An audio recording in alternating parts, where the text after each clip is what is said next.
ప్రతి ఒక్కరూ ఎత్తిన చెయ్యిని ఇదే చెయ్యి గుర్తు పెట్టుకొని రాబోయే 40 రోజులు అందరం కష్టపడదాం, ప్రతి సీటు గెలిపిద్దాం, మన కాంగ్రెస్ పార్టీ ఏందో మనం చూపెడదాం.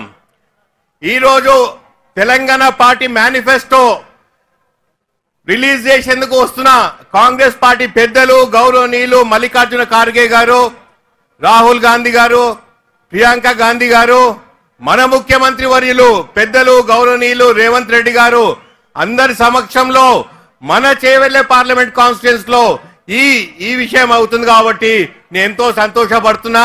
వాళ్ళందరికీ ఆహ్వానం పలుకుతూ కృతజ్ఞతలు కూడా తెలియజేస్తున్నా.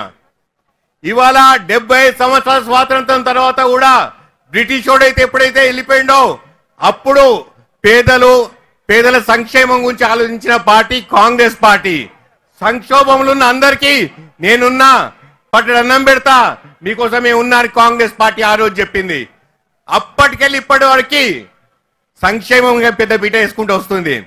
కాంగ్రెస్ తో పాటు ఎన్నో పార్టీలు సంక్షేమం కోసం కోరితే అవతల బీజేపీ పార్టీ పేదల సంక్షేమం వద్దు, ఓన్లీ కార్పొరేట్ సంక్షేమం కావాలంటుంది. అది వాళ్ళకున్న మనకున్న వ్యత్యాసం. అందుకే మీరందరూ ఆలోచించాలి. ఎందుకంటే కాంగ్రెస్ పార్టీ ముందు నుండి సంక్షేమానికి పెద్ద పీటేస్తూ అప్పుడు పబ్లిక్ సెక్టార్ తీసుకొచ్చింది. ఇవాళ ఐడిపిఎల్ హైదరాబాద్ లో ఉంది. ఐడిపిఎల్ లో పనిచేసిన చాలా పెద్ద వాళ్ళు బయటికి వచ్చి వాళ్ళు ఎన్నో ఫార్మా కంపెనీస్ కి అధిపతులైనరు. ఇవాళ ఫార్మా సెక్టర్ నెంబర్ 1 అయింది, వ్యాక్సిన్ సెక్టర్ నెంబర్ 1 అయింది. ఆ రోజు రాజీవ్ గాంధీ గారు టెలికమ్యూనికేషన్ తీసుకొచ్చిన తర్వాత ఇన్ఫర్మేషన్ టెక్నాలజీ అంతా పెరిగింది. లేకపోతే ఏమయ్యేది? మనకు ఆర్డినెన్స్ ఫ్యాక్టరీ వచ్చింది. ఆర్డినెన్స్ ఫ్యాక్టరీతో డిఫెన్స్ కూడా మన హైదరాబాద్ అడ్డా అయిపోయింది. ఇలా చెప్పుకుంటూ పోతే ఎన్నో ఉన్నాయి. మన తెలంగాణ రాష్ట్రం కోసం కాంగ్రెస్ పార్టీ చేయూతనిచ్చింది. ఇక చేవెళ్ళ పార్లమెంట్ కాన్స్టిట్యూన్సీ గురించి మాట్లాడితే చేవెళ్లలో కూరగాయల నుండి సాఫ్ట్వేర్ వరకు అన్ని చేవెళ్ళ గడ్డ మీద అవుతాయి. ఇవాళ హైదరాబాద్ ప్రతి వంటింట్లో పండించే కూరగాయలు చేవెళ్ళ గడ్డ మీద, ప్రతి దేవునింట్లో ఉండే పూలన్నీ పండించేది చేవెళ్ళ గడ్డ మీద, ప్రతి సాఫ్ట్వేర్ కంపెనీలో ఉండే చిప్స్ అన్ని చేవెళ్ళ గడ్డ మీద. ఇంత పెద్ద చేవెళ్ళ గడ్డ మీద మీరు నన్ను ఎంపీగా పోయినసారి గెలిపించిండ్రు, దీవించిండ్రు, ఆదరించిండ్రు. మరోసారి నేను మీ ముందు నిలబడ్డా. మీ అందరి సవినయంగా కోరుకుంటున్నా, శిరస్సు వంచి నమస్కరిస్తున్నా. మరోసారి అవకాశం ఇవ్వండి. ఈ అదృష్టం నాకు ఒకసారి ఇచ్చిండ్రు. ఇదే అదృష్టం, ఇంత మంచి అదృష్టం మీ అందరి కళ్ళల్లో కూడా చూడాలని ఉంది. నా తపన అది. అభివృద్ధి అందుబాటు నినాదంతో ముందుకు వచ్చాను అప్పుడు. ఇప్పుడు అభివృద్ధి అందుబాటుతో పాటు విద్య, వైద్యం, సంక్షేమం కూడా పెద్ద పీటేయాలంటున్నా. ఇవాళ కాంగ్రెస్ పార్టీ మేనిఫెస్టో కూడా ఇప్పుడు రిలీజ్ చేస్తున్నారు. ఈ అన్ని పెద్దలందరూ మాట్లాడతారు మన మేనిఫెస్టో గురించి. అన్ని రంగాలకు చేయూతనిస్తా అని చెప్పి కాంగ్రెస్ పార్టీ ముందుకు వస్తుంది. అవతల పార్టీ ఎప్పుడు మతతత్వం గురించి మాట్లాడుతున్నారు. కాంగ్రెస్ పార్టీ ఎప్పుడు సెక్యులర్ వాదం మీదనే ముందు నుండి నడుస్తుంది. లౌకిక వాదమే మా వాదం అన్నది. मेरा मुसलमान भाइयों को एक ही गुजारिश कर रहा हूं मैं, देश में क्या क्या हो रहा, क्या क्या नौटंकी हो रहा, आप सब लोग देख रहे.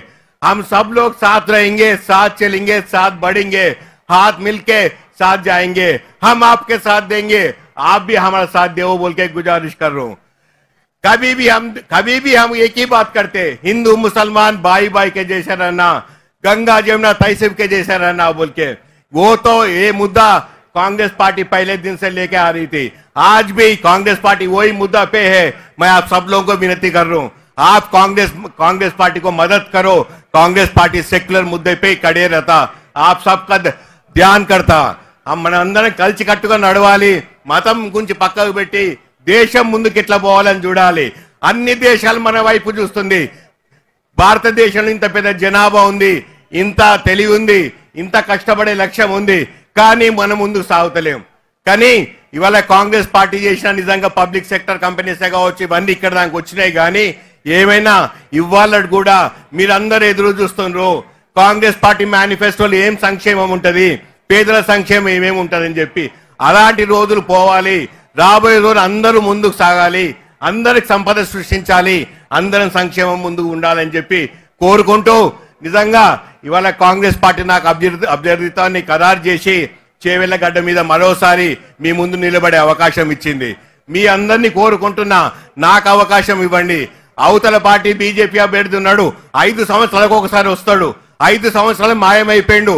ఇప్పుడు వచ్చి నిలబడ్డాడు. మళ్ళా నేను 5 సంవత్సరాలు మీకోసం ఉన్నా, ఎప్పుడు నా తలుపు కొట్టినా నేను తీసిన. ఆయనకేమో అపాయింట్మెంట్ తీసుకోవాలని అడుగుతాడు, ఆయనకేమో అపాయింట్మెంట్ 5 నిమిషాలు లేట్ అయితే ఏమైందని అడుగుతాడు. నేనైతే ఎప్పుడు మీకోసం ఉన్నా, ఎప్పుడు ఉంటా. ఈ రాబోయే 40 రోజులు మీరు నా కోసం కష్టపడండి, రాబోయే 5 సంవత్సరాలు నేను మీతో ఉంటా. టీచర్లు 60 ఏళ్ళకే రిటైర్ అవుతారు, సైనిక సిపాయి 40 ఏళ్ళకి రిటైర్ అవుతాడు. నేను చేవెళ్ళ గడ్డ మీద ఉన్న ప్రతి ఒక్కరి సంతోషం చూసేవారు నేను రిటైర్ గాను. ఎందుకంటే చేవెళ్ళ గడ్డ మీద అందరు రిచెస్ట్ కాన్స్టిట్యున్సీ అంటారు, కానీ చేవెళ్ళ గడ్డ మీద ఇంకా సంక్షేమ అవసరం ఉంది.